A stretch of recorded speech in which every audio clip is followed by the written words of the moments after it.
Welcome to Travel Talk Today with your host and founder, fast start to slow travel expert, SharonAnn Hamilton.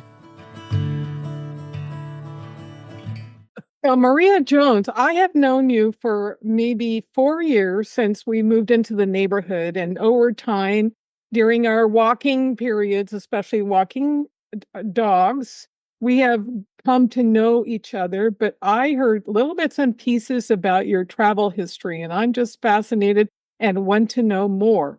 I know that you're going to be inspiring others because of the stories you have to tell, but they're not the usual stories of getting on a cruise and going with 14,000 other people through the Straits of Juan de Fuca and down through the Suez Canal, but there are other things. So Travel Talk, welcome.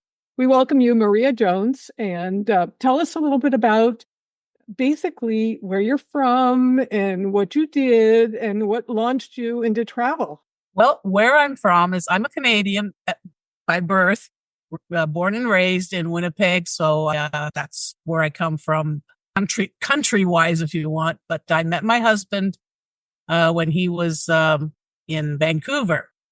And my husband has a whole other story to himself. But we hit it off, and over time, we finally got together. And he was in the diplomatic service. So he traveled the world most of his life, most of his adult life. So is that American diplomatic service or Canadian? No, that's an American. He was posted at the consulate in Vancouver. Oh. So as a U.S. consular officer. So that's where I met him, and that's where our story began. Well, tell me a little bit about that meeting, because maybe people here might want to meet similar. Want to meet a diplomat? Yeah. Well, you need a brother and a sister-in-law who has a sister who took a Spanish course.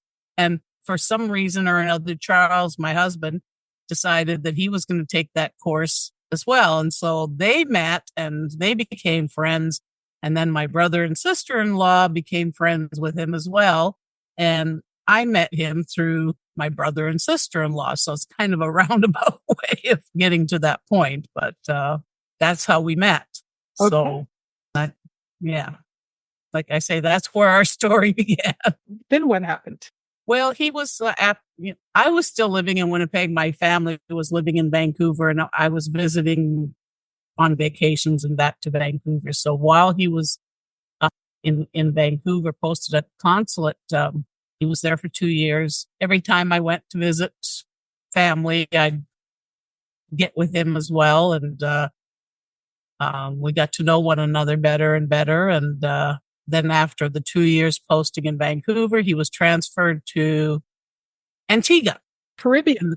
Yes. And so I visited him there a number of times. In other words, we had a long distance relationship for quite a while. But so Antigua was my first kind of exotic trip that I took. And it was really quite interesting to be there because he was living there. He knew a lot of local people, and that was one of the things that he liked to do, is to get to know the local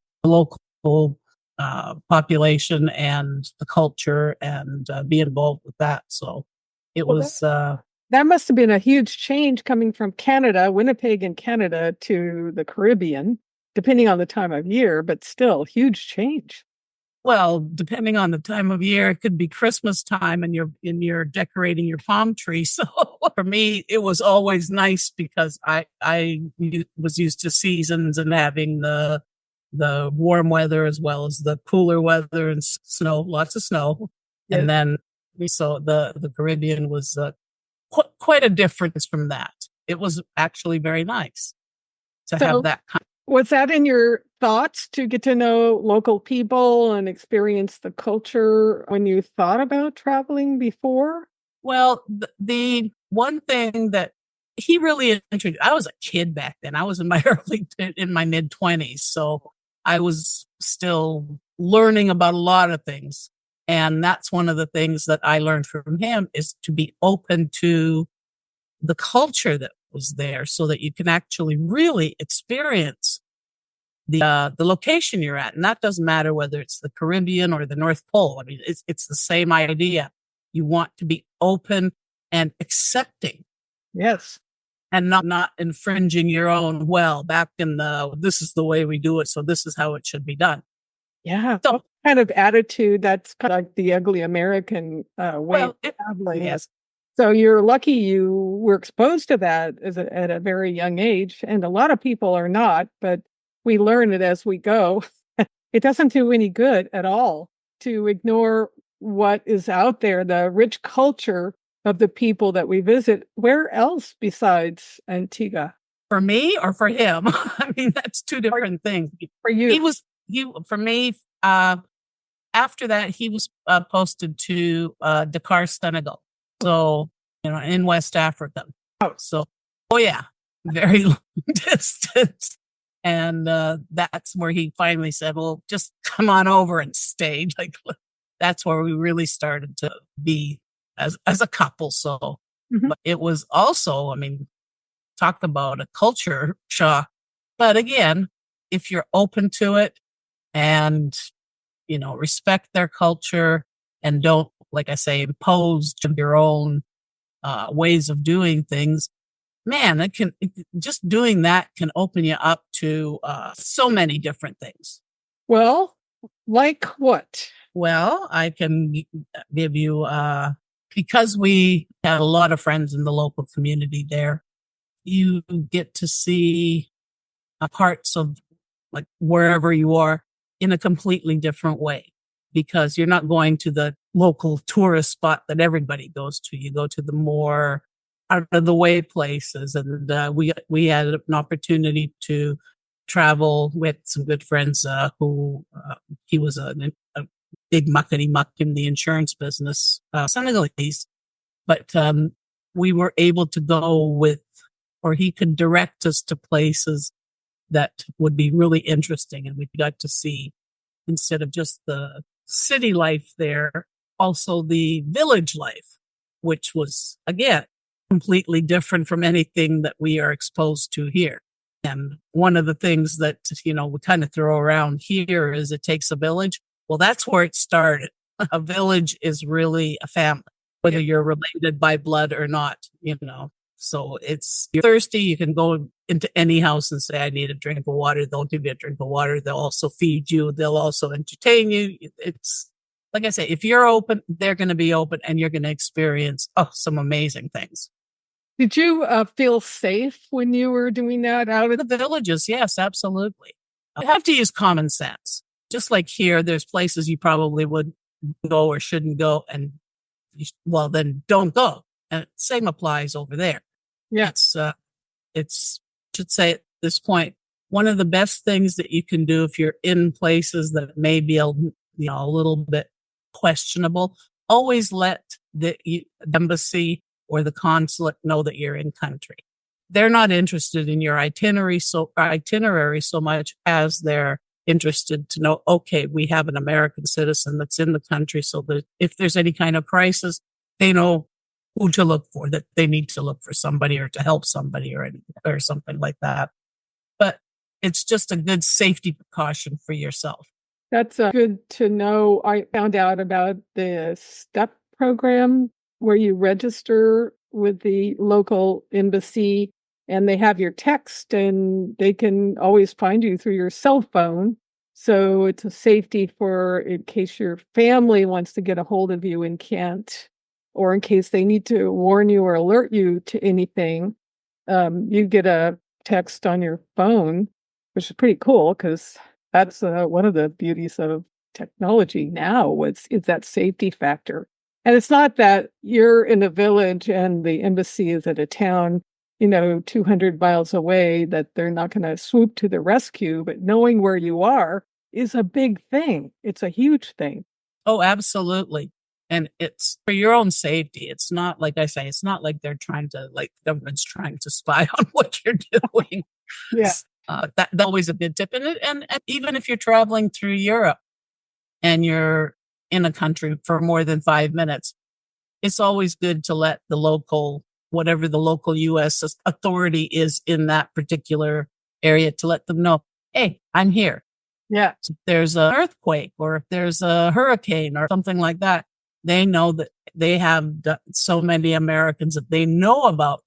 Because people always on the news, if you watch it, they say, well, how many Americans and how did you? Well, if you didn't register with the embassy, they have no clue that you're there and you need to be assisted.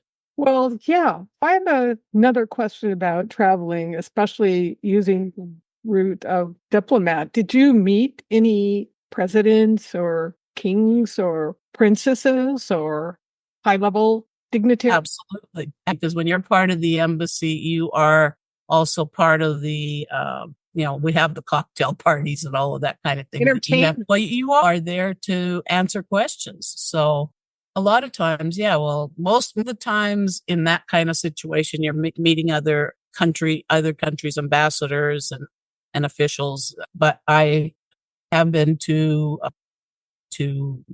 gatherings where I met the Australian president. I met the prime minister. I met the prime minister of Grenada.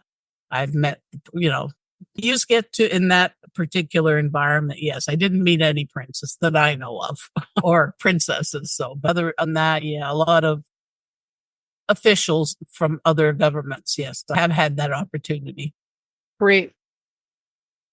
There you go. Maria, you were telling us about a funny story about a holiday in Dakar. Yes, Charles and I had planned on inviting some guests for Thanksgiving dinner and having a sit-down dinner, maybe 10, 12 people. But as we were writing out the list, we were going like, well, if we invite, so we have to invite so-and-so. And then our list kind of kept growing and growing and growing. And it ended up like we had 200 and some people that were on this list.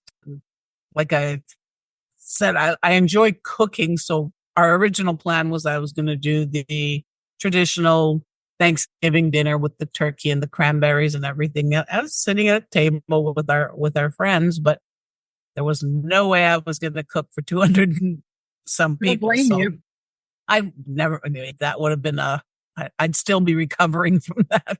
But we decided to, because a lot of the people were on local residents, so we decided to ask them to bring their favorite or their specialty dish to contribute to this Thanksgiving dinner. And we ended up with, oh my goodness, so much absolutely amazing food. And, we did have the traditional turkeys, but one of our guests brought a whole baked sheep. So that was kind of like in the middle of it was not a lamb. It was a sheep. Roasted on a spit outside? No, what happens is the bakeries there are all stone bakeries and these great big huge things, but you can go pick out your sheep and they will do all of the preparation and everything and stick the sheep, bake it in this stone oven. So it's truly amazing and it really tastes good. The Senegalese can really, really cook. I mean, they have amazing cooking skills that are just. That's part of the delights of traveling is the wonderful food people eat. They eat it every day. They don't even notice it's very good, but you eat it and you go, yeah. Oh, yes. There was a lot of going on around there. Like I said, it was pretty amazing and different from what we do here, obviously. But it was an amazing afternoon that we had with that whole group. So. That's really a special experience. I think when you travel, even as a couple, if you're open to it and you spoke about being open, you can meet people and total strangers. We have met total strangers who have invited us in for food or to come with them and enjoy food together, or even a potluck where we get together and each bring food. There's something magical around the table that happens that doesn't happen anywhere else. Oh, absolutely. Food comforts people. Mm-hmm. So that's why we have the terms like comfort food and that kind of thing. But it doesn't matter what the dish is when you're all sitting around the table and sharing in all of the wonderful things that are in front of you, it changes everybody's attitude. So yeah, no, it can be very, very special too. And the other thing is in a lot of places overseas is that when somebody invites you to partake in a meal, it's really rude to decline. Yes. Because it's almost like a handshake here. You wouldn't if somebody puts their hand out, you're not going to say, I'm not going to shake their hand and walk away. It's the same when you're always a lot of places. If they invite you for something to eat, you go eat with them. And you eat whatever they put on the table. Exactly. And you don't have to be, if you don't enjoy something, you don't have to force yourself to eat it. But just because something may look a little weird doesn't mean it isn't really, really good. And don't ask what it is. Yeah. There's something. I had this flash of memory. So I went to Africa one time as an exchange student with the Rotary Club, and we were invited to eat at some European who lived in Africa at their home, and the wife was this, quote, fabulous Sicilian cook. So we had this wonderful smells coming from the kitchen all during cocktail hour, and our mouth was watering. What is this going to be? That's good, right? So we all sit down at the table, and she brings out the first course. We clear that off, and then she brings out the second course, which was the main meal of the day. And it was a tray that fit as big as an oven tray. And on it was, I don't know how to explain it. It was a half of a skull of a goat. And the top teeth were there, and the brains were in it. And there was some kind of a red sauce all over it. And this was a delicacy from Sicily. And now that was really hard to stomach. You have a little itty bitty bite. Teeth and anyway, that was European even. It wasn't even the wilds of Africa. But yeah, we had to be polite and eat. We didn't have to eat the whole thing, but we had to taste it. And it was very, even now when I'm thinking about it. How did I do that? Well, I've had snake kebabs, so very good. And I didn't find out it was a snake till quite a bit later on. And I went, oh, yuck. Well, it's one way of getting rid of the snake. Right. Good. So what can you tell us about traveling, or what would be your words of advice for someone who's never traveled before to be comfortable in an environment that's way different than home? Well, the more you find out about or try to find out about the place you're going to and be prepared for the differences, that's going to help you a lot. And always remember to be respectful. You're a guest in somebody's country. That's not your home. That's their home. So treat it like their home. When you walk into somebody's house, you don't tell them, oh, the couch is going to look better over here, and start moving it. So if you treat it like that, you're going to be good. And always know the laws, respect the laws, and follow the laws, because some places, if you get caught, it can be harrowing. So just find out as much as you can about to wherever you're going. That's great. Well, thank you for your insight and helping us understand how to travel safer, better, happier, with more enjoyment, and never stop, really. There's so much out there to see and experience. Oh, there is. That's for sure. Well, I enjoyed it. This was fun remembering some of these things. So it was really great for me as well. So thank you very much. Thank you. Thank you for tuning in. Don't forget to subscribe. To learn more about Fast Start to Slow Travel, or send an email to SharonAnn for more info and updates on the upcoming workshop.